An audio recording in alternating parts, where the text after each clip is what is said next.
Hello दोस्तों, स्वागत है आप सभी का आपके अपने YouTube channel target botany classes में। दोस्तों, इस वीडियो में हम लोग सीडीपी के महत्वपूर्ण क्वेश्चन का प्रैक्टिस करने जा रहे हैं, ठीक है। और आप लोग जानते ही हैं कि सीटेट का एग्ज़ाम धीरे धीरे हम लोगों के करीब ही आ रहा है और हम लोगों को सीडीपी का मतलब सीटेट से रिलेटेड सब्जेक्ट का प्रैक्टिस ज़ोरों शोरों से करना स्टार्ट कर देना चाहिए, ठीक है। अब ज़्यादा दिन रह नहीं गए हैं, 1 महीने मान कर चलिए और अभी तक कुछ नहीं बिगड़ा है।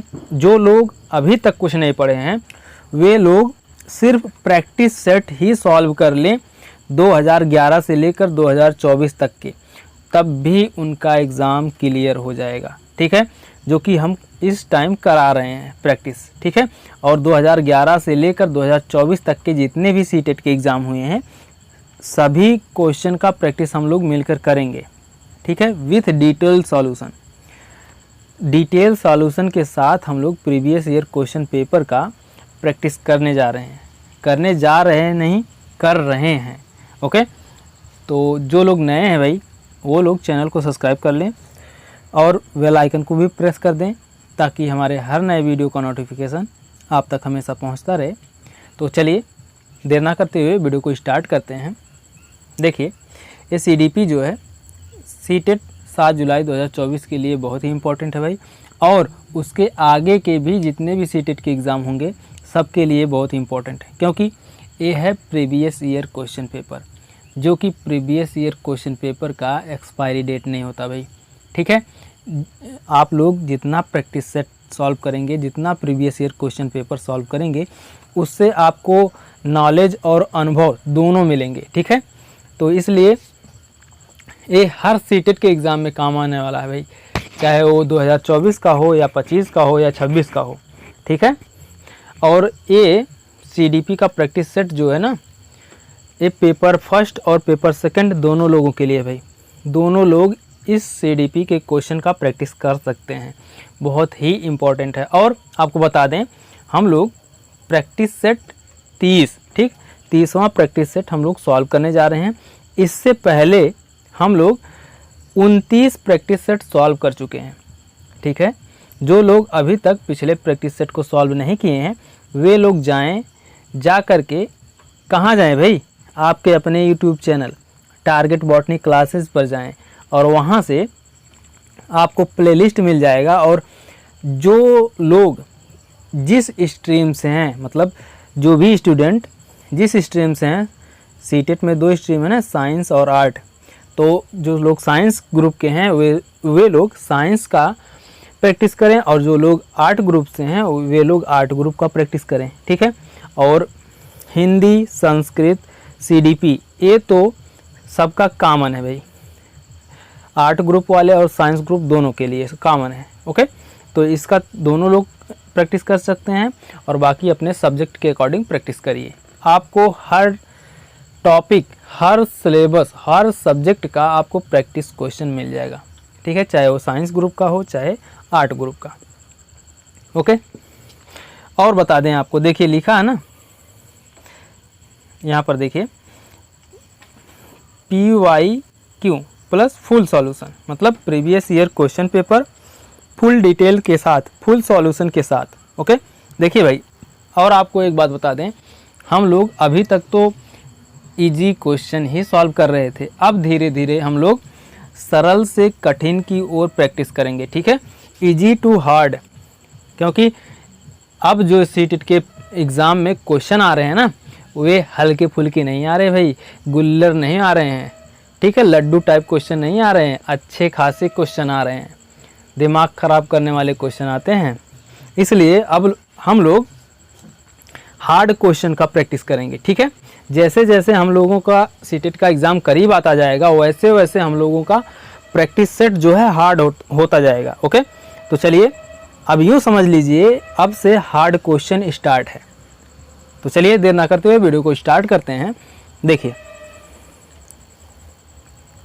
पहला क्वेश्चन है भाई, एक समावेशी कक्षा में किसी शिक्षिका की सबसे महत्वपूर्ण भूमिका है, क्या है भाई, बताइए। ये सुनिश्चित करना कि शिक्षिका कक्षा को मानक निर्देश दे रही है, या फिर बच्चे के माता पिता के व्यवसाय को जानना ताकि शिक्षिका प्रत्येक बच्चे के भावी व्यवसाय को जान सके, या फिर सुनिश्चित करना कि प्रत्येक बच्चे को अपनी संभावना को प्राप्त करने का अवसर मिले, या फिर कक्षा के लिए ऐसी योजना बनाना कि प्रत्येक बच्चा समान गति से आगे बढ़े। बताइए भाई, इनमें से कौन सा ऑप्शन सही है? जल्दी बताइए। ऑप्शन नंबर सी सही है। सुनिश्चित करना कि प्रत्येक बच्चे को अपनी संभावना को प्राप्त करने का अवसर मिले। ठीक है। समावेशी कक्षा वह होती है जिसमें सभी प्रकार के योग्यता वाले विद्यार्थी एक साथ एक ही कक्षा में बैठकर शिक्षा ग्रहण करते हैं। ठीक है। समावेशी कक्षा वह होती है जिसमें सभी प्रकार की योग्यता वाले विद्यार्थी एक साथ एक ही कक्षा में बैठकर शिक्षा ग्रहण करते हैं। ठीक है। इसमें शिक्षक की सबसे महत्वपूर्ण भूमिका यह होती है कि उसे यह सुनिश्चित करना कि सभी विद्यार्थियों को उनकी योग्यता के अनुसार अवसर दिया जाए। ओके, आगे देखते हैं अगला क्वेश्चन। देखिए, अपनी कक्षा के बच्चों को उनकी अपनी अवधारणाओं को बदलने में आप किस प्रकार सहायता करेंगे? बताइए भाई, किस प्रकार सहायता करेंगे? बच्चों को सूचनाएं लिखाकर उन्हें याद करने को कहकर, या फिर यदि बच्चों की अवधारणाएं गलत हों तो उन्हें दंड देकर, या फिर तथ्यात्मक जानकारी देकर, या फिर अवधारणाओं के बारे में बच्चों को अपनी समझ को व्यक्त करने का अवसर देकर। बताइए भाई, इनमें से कौन सा ऑप्शन सही है? जल्दी बताइए। ऑप्शन नंबर डी सही है। अवधारणाओं के बारे में बच्चों को अपनी समझ को व्यक्त करने का अवसर देकर। ठीक है। किसी भी कक्षा के बच्चों को उनकी अपनी अवधारणाओं को बदलने के लिए यह आवश्यक है कि उनको कक्षा में अपनी समझ व्यक्त करने का अवसर दिया जाए। जब अध्यापक इनके समझ विचार के बारे में पूरी जानकारी प्राप्त कर ले तो उनके गलत अवधारणाओं को विभिन्न तथ्यों, तर्कों, उदाहरणों आदि के माध्यम से बदलने का प्रयास करना चाहिए। ओके, आगे देखते हैं अगला क्वेश्चन। देखिए, जब बच्चे एक विशेष संख्या में पुस्तकें पढ़ते हैं तो उन्हें एक प्रमाण पत्र दिया जाता है। यह राजनीति बोल रहे हैं, यह रणनीति शायद अधिक समय तक काम ना करे। क्यों ना काम करे भाई? बताइए। क्योंकि यह संभवतः बच्चों को केवल प्रमाण पत्र प्राप्त करने के लिए पुस्तकों को पढ़ने की तरफ ले जा सकता है, या फिर पुस्तकालय में बहुत अधिक पुस्तकों को खरीदने की आवश्यकता होगी, या फिर जब अधिक संख्या में बच्चे पढ़ना शुरू कर देंगे तो बड़ी मात्रा में प्रमाण पत्र देने होंगे, या फिर पुस्तकों को पढ़ना बच्चों को उनके गृह कार्य को पूरा करने में बाधा डालेगा। बताइए भाई, इनमें से कौन सा ऑप्शन सही है? जल्दी बताइए।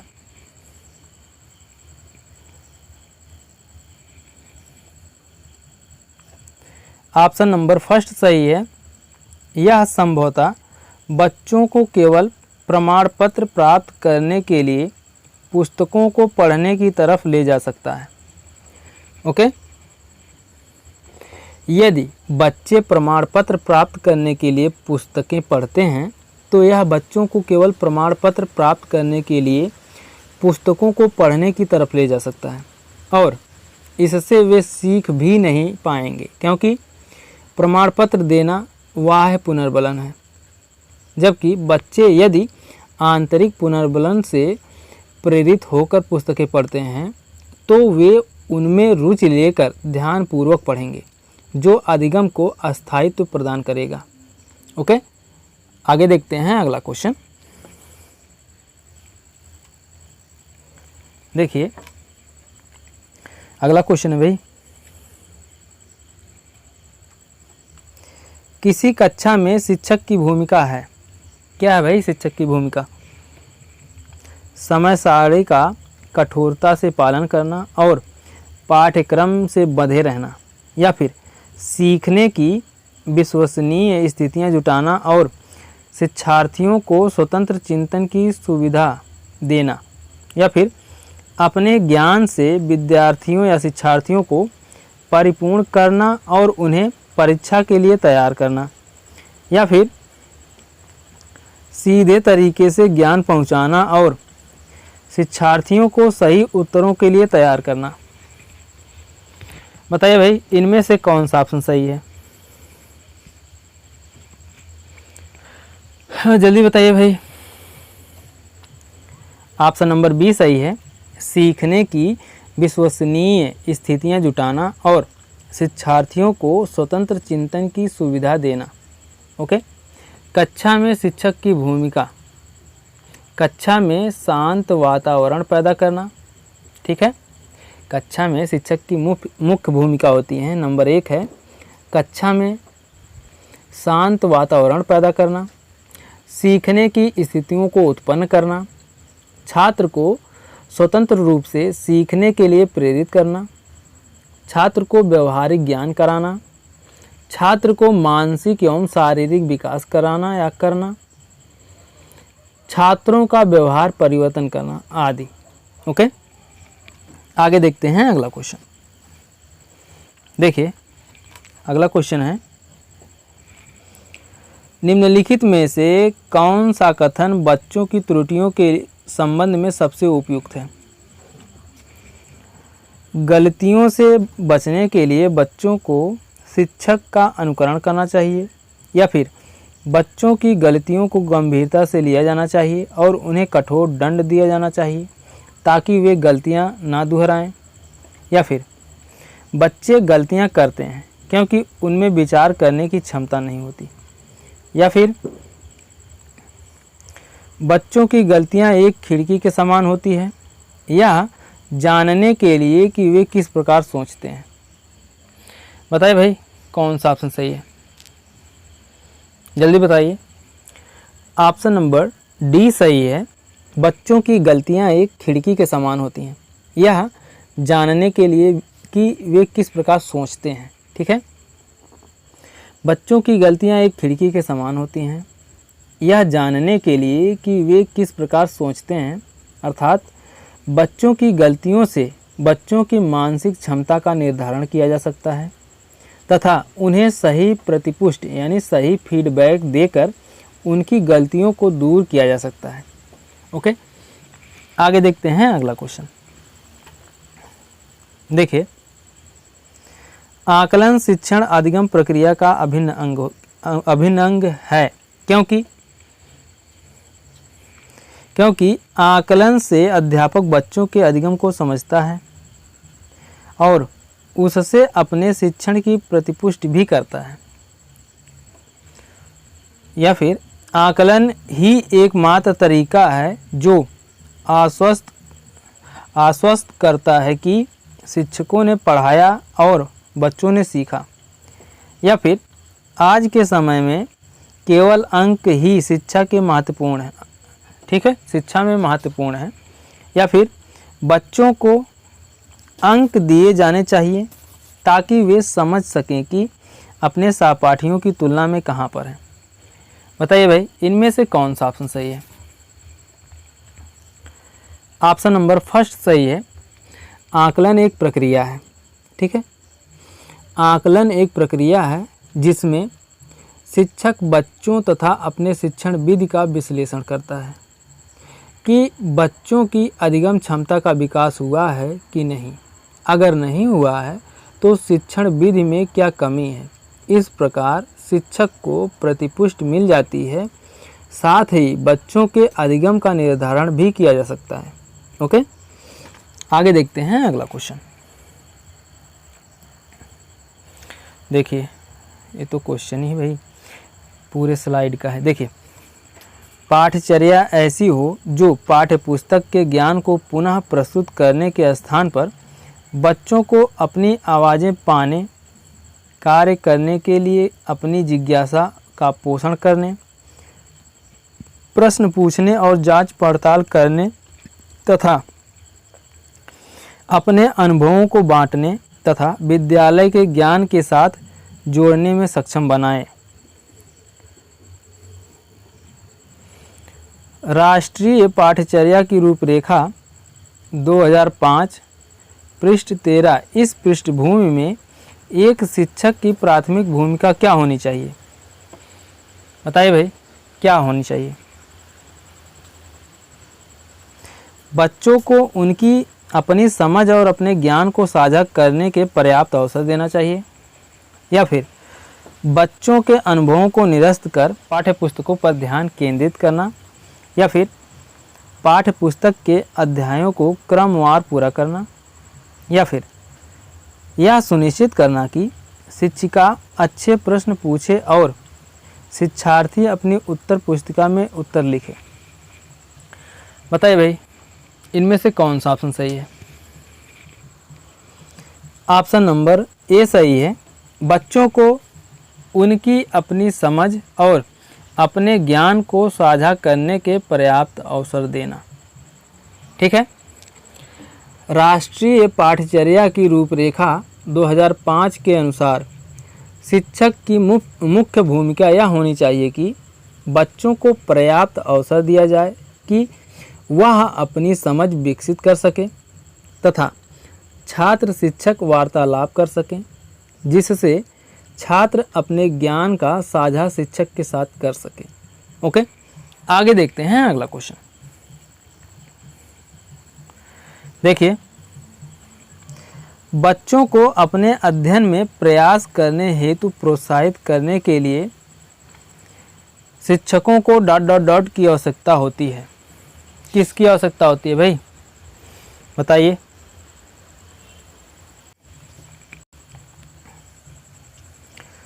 बच्चे को नियंत्रण में रखने, या फिर अन्य बच्चों के साथ तुलना करने, बच्चे को प्रेरित करने, बच्चे को डांटने। बताइए भाई, इनमें से कौन सा ऑप्शन सही है? जल्दी बताइए। ऑप्शन नंबर सी सही है, बच्चे को प्रेरित करने। ठीक है। मैस्लो के अनुसार कार्य करने के लिए मोटिवेशन की आवश्यकता होती है। ठीक है।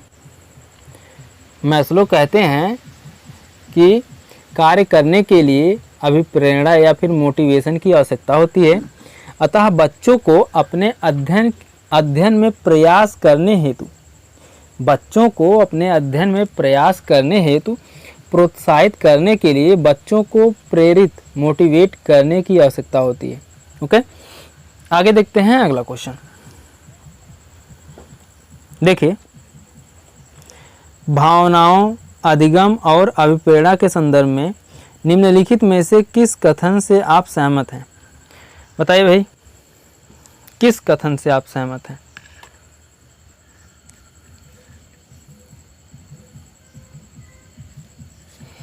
जल्दी बताइए। सीखने के लिए भावनाओं को अलग रख देना चाहिए, या फिर प्रेरणा और सीखने के साथ भावनाएं घनिष्ठ रूप से जुड़ी हैं, या फिर सीखने के लिए अभिप्रेरित करने भावनाओं की कोई भूमिका नहीं होती। कुछ नया सीखना इस पर निर्भर करता है कि उसमें हम कितने निपुण हैं। बताइए भाई, कौन सा ऑप्शन सही है? ऑप्शन नंबर बी सही है। प्रेरणा और सीखने के साथ भावनाएं घनिष्ठ रूप से जुड़ी हैं। प्रेरणा एवं अधिगम सीखने के साथ भावनाएं घनिष्ठ रूप से जुड़ी होती हैं, क्योंकि अधिगम के लिए प्रेरणा की अति आवश्यकता होती है, जो व्यक्ति के संवेगात्मक एवं संज्ञानात्मक व्यवहार से प्रेरित होता है। ओके, आगे देखते हैं अगला क्वेश्चन। देखिए, बहुविकल्पी प्रश्न बच्चों की ... की योग्यता का आकलन करते हैं। किसकी योग्यता का भाई? सही उत्तर का निर्माण करने, सही उत्तर की व्याख्या करने, सही उत्तर की पहचान करने, सही उत्तर का प्रत्यास्मरण करने। बताइए भाई।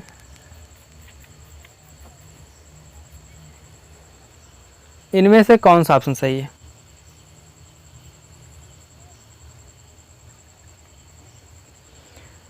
जल्दी बताइए।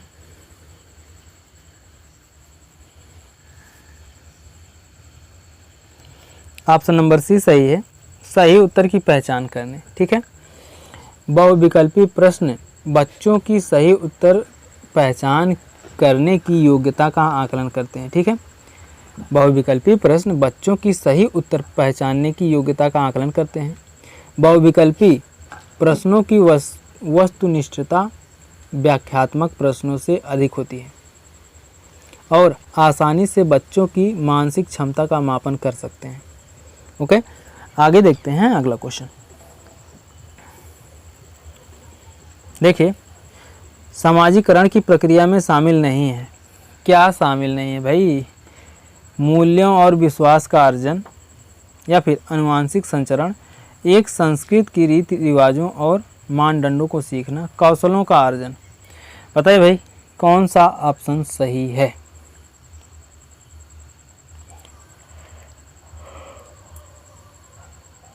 जल्दी बताइए।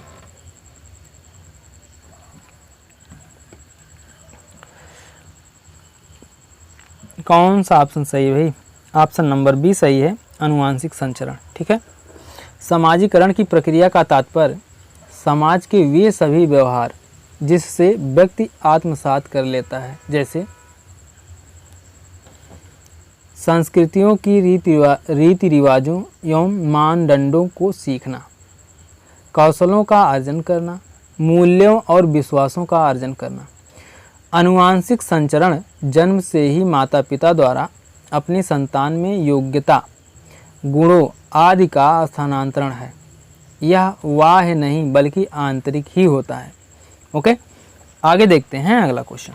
ऑप्शन नंबर बी सही है इसमें भाई, इस क्वेश्चन के अकॉर्डिंग। देखिए, मानसिक संरचनाएं जो चिंतन के निर्माण प्रखंड हैं, इसके लिए पियाजे ने किस शब्द या पद का प्रयोग किया? बताइए भाई। मानसिक संरचनाएं, बताइए। जीन, परिपक्वन प्रखंड, स्कीमा या फिर विकास के क्षेत्र। बताइए भाई इनमें से कौन सा ऑप्शन सही है? ऑप्शन नंबर सी सही है, स्कीमा, अवधारणाएं। ठीक है। जीन पियाजे ने मानसिक संरचनाओं के लिए स्कीमा शब्द का प्रयोग किया। स्कीमा से तात्पर्य ऐसी मानसिक संरचना से है जो व्यक्ति विशेष के मस्तिष्क में सूचनाओं को संगठित तथा व्याख्यायित करने हेतु विद्यमान होती है। यह स्कीमा दो प्रकार की होती है, पहला साधारण और दूसरा जटिल। ओके, आगे देखते हैं अगला क्वेश्चन।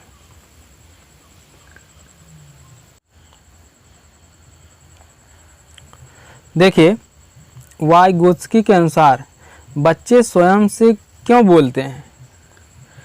बताइए भाई। बच्चे अपने प्रति वयस्कों का ध्यान आकर्षित करने के लिए बोलते हैं, या फिर बच्चे स्वभाव से बहुत बातूनी होते हैं, या फिर बच्चे अहम केंद्रित होते हैं, या फिर बच्चे अपने कार्य को दिशा देने के लिए बोलते हैं। बताइए भाई इनमें से कौन सा ऑप्शन सही है? जल्दी बताइए। ऑप्शन नंबर डी सही है, बच्चे अपने कार्य को दिशा देने के लिए बोलते हैं। ठीक है। वाइगोत्स्की के अनुसार संज्ञानात्मक विकास को समझने के लिए उन औजारों का परीक्षण अति आवश्यक है जो संज्ञानात्मक विकास में मध्यस्थता करते हैं तथा उसे रूप प्रदान करते हैं। इसी के आधार पर वे यह भी मानते हैं कि भाषा संज्ञानात्मक विकास का महत्वपूर्ण औजार है। ठीक है। जीन पियाजे मानते हैं, जीन पियाजे बोल रहे हैं भाई, वाइगोत्स्की। ठीक है। वाइगोत्स्की मानते हैं कि भाषा संज्ञानात्मक विकास का महत्वपूर्ण औजार है। इसके अनुसार आरंभिक, ठीक, इसके अनुसार, किसके अनुसार? वाइगोत्स्की के अनुसार आरंभिक बाल्यकाल में ही बालक अपने कार्यों के नियोजन एवं समस्या समाधान में भाषा का औजार की तरह उपयोग करने लग जाता है। ओके, आगे देखते हैं अगला क्वेश्चन। देखिए, अधिगम अशक्तता वाले बच्चे, ठीक है, अधिगम अशक्तता वाले बच्चों को एक समान दिखाई देने वाले अक्षरों और वर्णों में भ्रम होता है, या फिर बच्चे दृश्य शब्दों यानी साइड वर्ड्स को आसानी से पहचानते और समझते हैं, या फिर बच्चों को मानसिक विकास मंद होती है, बच्चों का मानसिक विकास मंद होती है, या फिर बच्चे निम्न बुद्धि वाले होते हैं। बताइए भाई, बच्चे निम्न बुद्धि लब्धि वाले होते हैं भाई, कौन सा ऑप्शन सही है? Question number 14, option number first सही है। बच्चों को एक समान दिखाई देने वाले अक्षरों और वर्णों में भ्रम होता है। ठीक है, अधिगम अशक्तता का तात्पर्य है कि अपने मानसिक अक्षमता, ठीक है, अपने मानसिक अक्षमता के कारण अधिगम में समस्या, जैसे समान प्रकार के वर्णों को ना पहचान पाना, या एक मानसिक विकृति है जिसे डिसलेक्सिया कहा जाता है। ओके, आगे देखते हैं अगला क्वेश्चन। डिसलेक्सिया में क्या होता है भाई? पढ़ने से संबंधित कठिनाई होती है। ठीक है,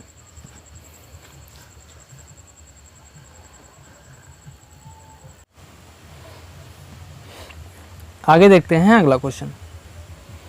देखिए, सृजनात्मकता क्या है? बताइए भाई, सृजनात्मकता क्या है भाई?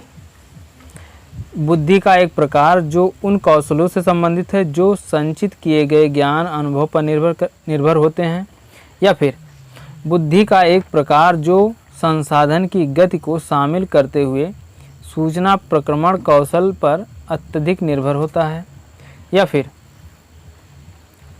समस्याओं के मौलिक और अपसारी समाधानों को पहचानने अथवा तैयार करने की योग्यता, या फिर सृजनात्मकता 2000 से ऊपर की बुद्धिलब्धि से सर्वाधिक बेहतर ढंग से परिभाषित होती है। बताइए भाई, इनमें से कौन सा ऑप्शन सही है? जल्दी बताइए।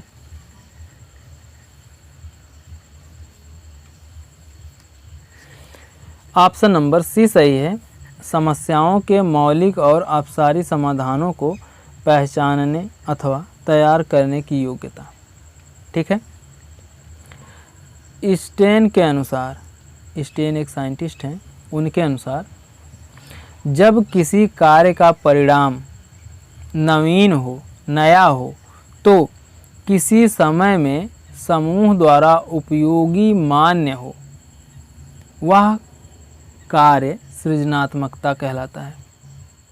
ठीक है, स्टेन के अनुसार, मतलब स्टेन एक साइंटिस्ट हैं, उनके अनुसार स्टेन ने कहा जब किसी कार्य का परिणाम नवीन या नया हो जो किसी समय में समूह द्वारा उपयोगी मान्य हो, वह कार्य सृजनात्मकता कहलाता है। ठीक है, इसमें समस्याओं के मौलिक अपसारी समाधानों को पहचानने अथवा तैयार करने की योग्यता होती है। ओके, आगे देखते हैं अगला क्वेश्चन।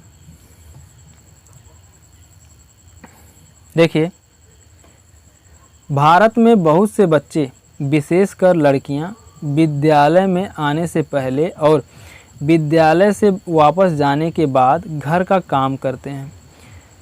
आपके विचार से इस संदर्भ में एक शिक्षिका को गृह कार्य के बारे में क्या करना चाहिए? बताइए भाई। शिक्षिका को ऐसा गृह कार्य देना चाहिए जो विद्यालय में कराए गए अधिगम को बच्चों के घरेलू जीवन से जोड़ता है। ठीक है, पहला ही ऑप्शन सही है भाई, और बाकी ऑप्शन पढ़ने की ज़रूरत ही नहीं है। ठीक है, ऑप्शन नंबर फर्स्ट ही सही है। भारत में बहुत से बच्चे, जिनमें लड़कियों की संख्या ज़्यादा है, जिन्हें विद्यालय जाने के पूर्व तथा विद्यालय से आने के बाद घर के कामों में हाथ बटाना पड़ता है, जिससे विद्यालय में दिया गया गृह कार्य पूर्ण नहीं हो पाता। अतः इन बच्चों के लिए शिक्षक द्वारा इस प्रकार का गृह कार्य दिया जाना चाहिए जिसका प्रयोग बालक अपने घरेलू जीवन में ही कर सकते हैं। ओके, आगे देखते हैं अगला क्वेश्चन। देखिए अगला क्वेश्चन है, एक प्रभावी कक्षा में बच्चे अपने अधिगम को सुगम बनाने के लिए मार्गदर्शन एवं सहयोग हेतु शिक्षक से सहायता लेते हैं, या फिर बच्चे हमेशा उत्सुक और तैयार रहते हैं क्योंकि शिक्षक उनकी प्रत्यास्मरण योग्यता का आकलन करने के लिए नियमित रूप से परीक्षा लेता रहता है, या फिर बच्चे शिक्षक से डरते हैं क्योंकि वह मौखिक और शारीरिक दंड का प्रयोग करता है, या फिर बच्चे शिक्षक का सम्मान नहीं करते हैं और जैसा उन्हें अच्छा लगता है वैसा ही करते हैं। बताइए भाई, इनमें से कौन सा ऑप्शन सही है? जल्दी बताइए। ऑप्शन नंबर फर्स्ट सही है। बच्चे अपने अधिगम को सुगम बनाने के लिए मार्गदर्शन एवं सहयोग हेतु शिक्षक से सहायता लेते हैं। ठीक है। प्रभावी कक्षा में कक्षा का वातावरण सौहार्दपूर्ण होता है जिसमें छात्र स्वयं को आसानी से समायोजित कर सकते हैं तथा अपनी समस्या अपने शिक्षक के सामने रख सकते हैं, और बच्चे शिक्षक को अपना मार्गदर्शक मानते हैं जो समय समय पर उन्हें निर्देशित करते हैं तथा समस्या समाधान में सहयोग भी करते हैं। ओके, आगे देखते हैं अगला क्वेश्चन। देखिए, ज्ञान के एक बड़े असंबद्ध भाग को प्रस्तुत करना अपने तरीके से जानकारी को व्यवस्थित करने में शिक्षार्थियों की सहायता करेगा।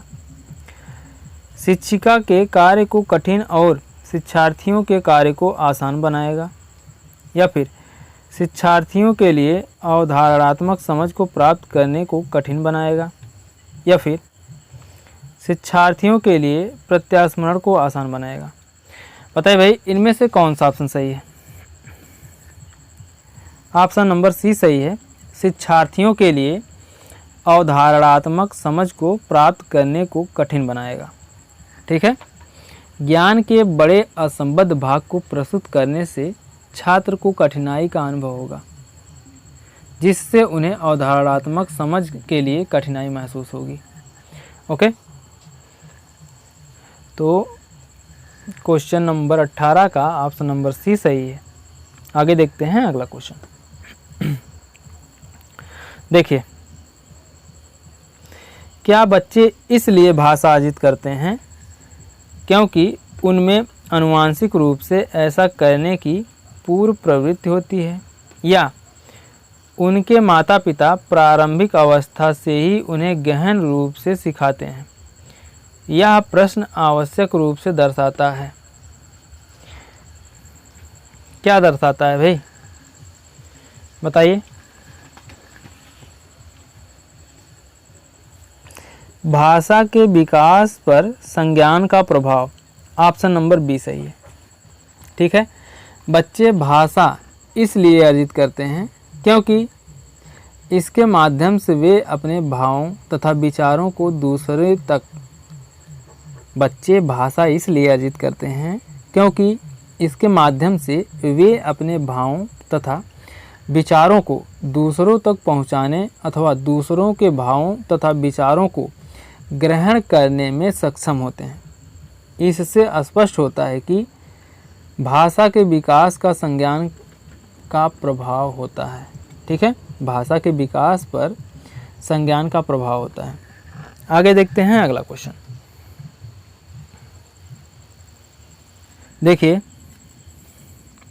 अमूर्त वैज्ञानिक चिंतन के लिए क्षमता का विकास निम्नलिखित आवश्यकताओं में से किसकी विशेषता है?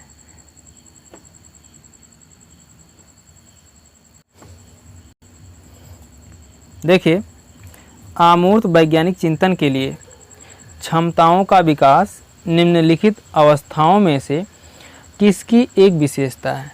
बताइए भाई, किसकी एक विशेषता है? मूर्त संक्रियात्मक अवस्था की, या फिर औपचारिक संक्रियात्मक अवस्था की, संवेदी गतिक अवस्था या फिर पूर्व संक्रियात्मक अवस्था। बताइए भाई इनमें से कौन सा ऑप्शन सही है? ऑप्शन नंबर बी सही है, औपचारिक संक्रियात्मक अवस्था। ठीक है। जीन पियाजे के अनुसार संज्ञानात्मक विकास की अंतिम अवस्था औपचारिक संक्रियात्मक अवस्था है। इस अवस्था के दौरान बालक अमूर्त बातों के संबंध में तार्किक चिंतन करने की योग्यता विकसित करता है। मूर्त वस्तुओं तथा सामग्री के स्थान पर शाब्दिक तथा सांकेतिक अभिव्यक्ति का प्रयोग तार्किक चिंतन में करता है। ओके, आगे देखते हैं अगला क्वेश्चन। देखिए, एक बच्चा तर्क प्रस्तुत करता है, आप यह मेरे लिए करें और मैं वह आपके लिए करूंगा। यह बच्चा कोहल वर्ग के नैतिक तर्कणा की किस अवस्था के अंतर्गत आएगा? बताइए भाई किस अवस्था के अंतर्गत आएगा?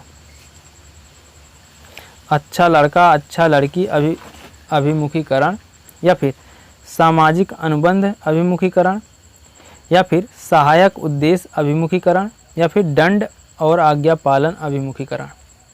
ठीक है। देखिए भाई इसका आंसर जो ना, कुछ ने तो ऑप्शन फर्स्ट माना है अच्छा लड़का अच्छा लड़की अभिमुखीकरण, और कुछ लोग सहायक उद्देश्य अभिमुखीकरण को माना है। ठीक है, लेकिन इसका आंसर की में जो आंसर है वो ऑप्शन नंबर डी सही है। ठीक है, ये प्रीवियस ईयर क्वेश्चन पेपर है। जो बोर्ड ने इसका आंसर घोषित किया है वो ऑप्शन नंबर डी घोषित किया है। ठीक है, आंसर की में जो ऑप्शन सही है करेक्ट है वो ऑप्शन नंबर डी करेक्ट है, दंड और आज्ञा पालन अभिमुखीकरण। ठीक है,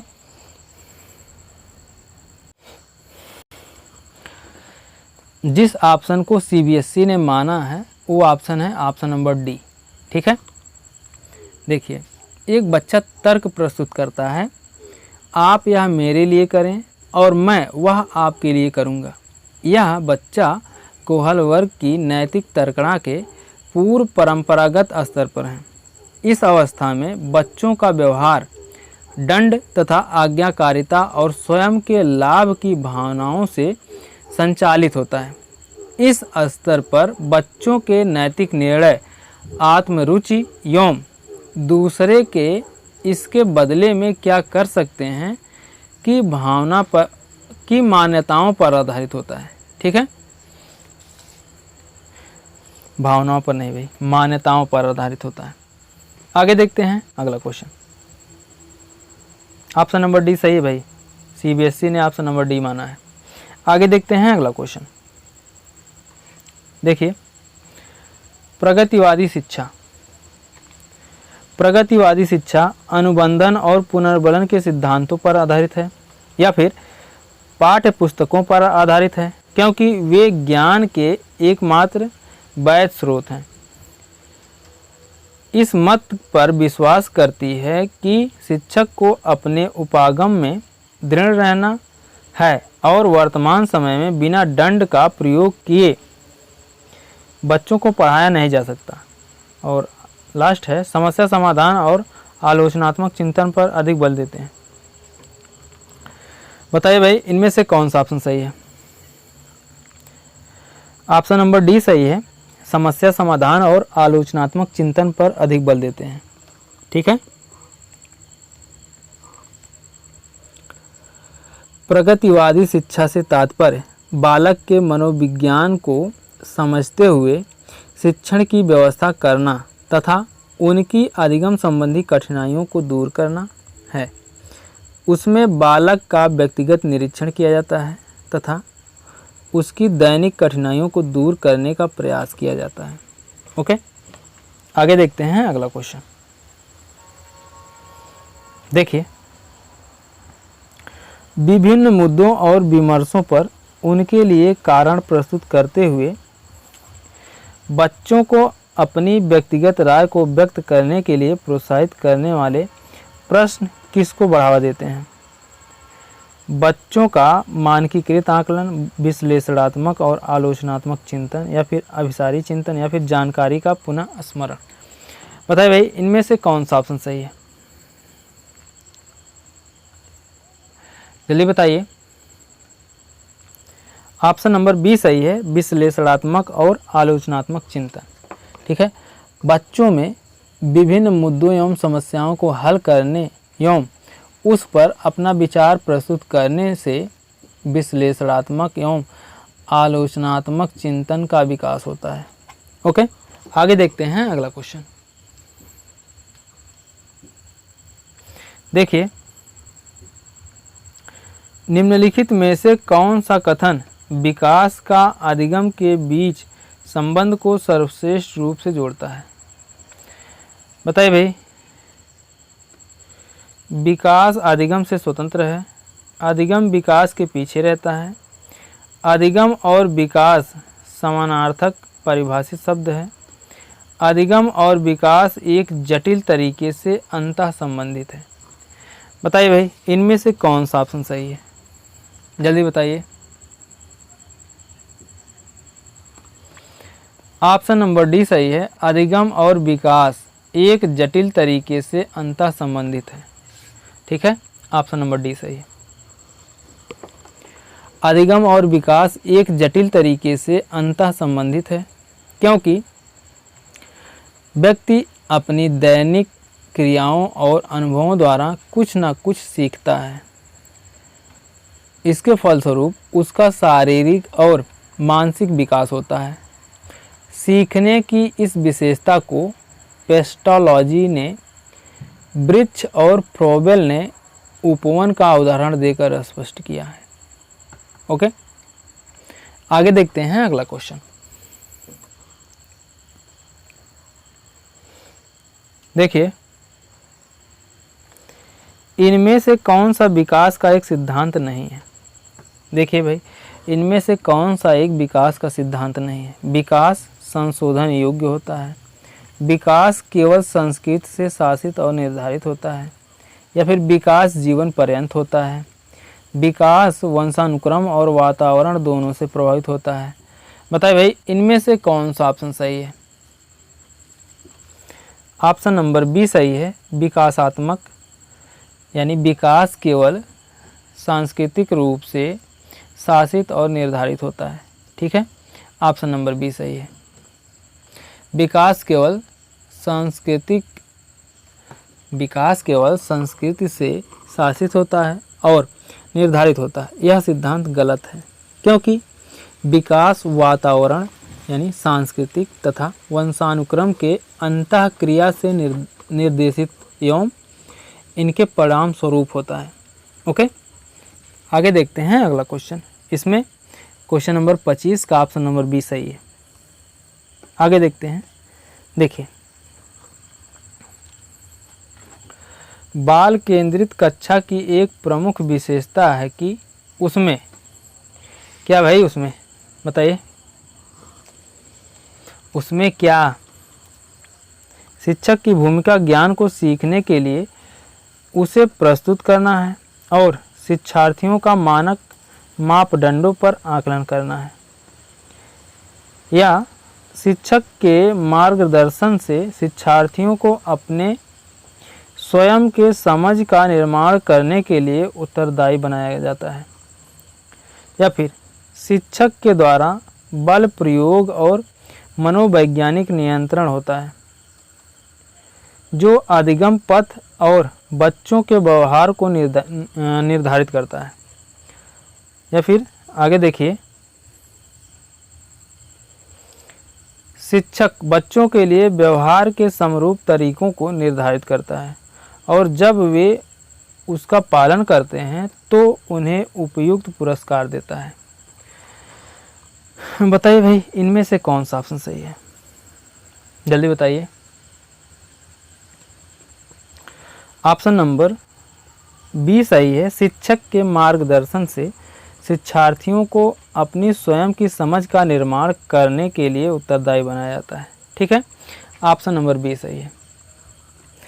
बाल केंद्रित शिक्षा का तात्पर्य विद्यालय का वातावरण शिक्षक की शिक्षण प्रणाली और पाठ्यक्रम की रूपरेखा सभी बालक की योग्यता को ध्यान में रखते हुए बनाई जाती हैं, ताकि बालकों को स्वतंत्रता एवं सुगमता पूर्वक ज्ञान की प्राप्ति हो सके और स्वयं की समझ को विकसित कर सके। ठीक है, आगे देखते हैं अगला क्वेश्चन। देखिए अगला क्वेश्चन है,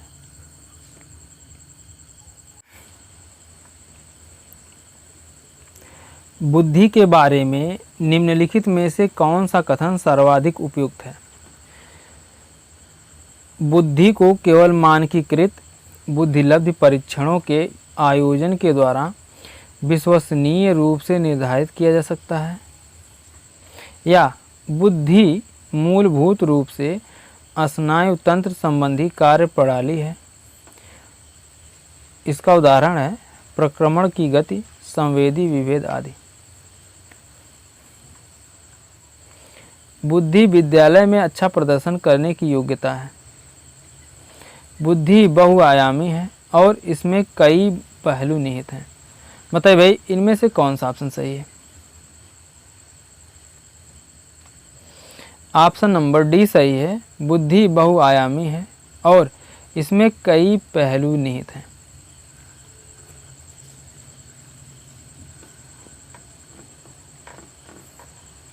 ठीक है,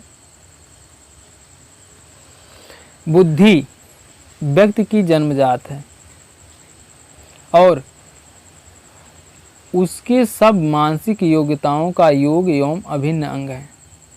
बुद्धि व्यक्ति की जन्मजात शक्ति है और उसकी सब मानसिक योग्यताओं का योग एवं अभिन्न अंग है। इसलिए बुद्धि बहुआयामी होती है, जैसे संज्ञान, स्मरण, चिंतन, गैर परंपरागत चिंतन, मूल्यांकन आदि। इसके कई पहलू भी हैं, जैसे ध्यान, निष्कर्ष आदि। ओके, आगे देखते हैं अगला क्वेश्चन। देखिए, लिंग यानी जेंडर पक्षपात ... की ओर संकेत करता है। किसकी ओर संकेत करता है भाई?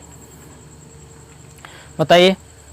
आनुवांशिक विभिन्नताओं जो लड़कों और लड़कियों में मौजूद हैं, या फिर स्त्रियोचित और पुरुषोचित विशेषताओं में सापेक्षिक रूप से स्वयं का बोध, या फिर अपने शरीर विज्ञान के कारण लड़कों और लड़कियों के बीच विभिन्नताओं की स्वीकृति, या फिर सांस्कृतिक अभिवृत्तियों के कारण अपेक्षाओं पर आधारित लड़कों और लड़कियों से भिन्न व्यवहार करना।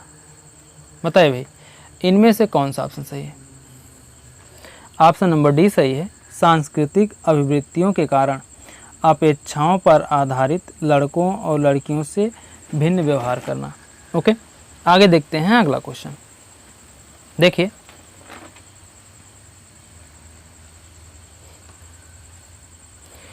एक उच्च प्राथमिक विद्यालय के शिक्षक के रूप में आपके पास कक्षा में बहुत ऐसे बच्चे हैं जो प्रथम पीढ़ी के रूप में विद्यालय आ रहे हैं। अपने द्वारा निम्नलिखित में से किसके लिए भाई, ठीक, किसे किए जाने की संभावना सर्वाधिक है? बताइए भाई, किसे किए जाने की संभावना सर्वाधिक है?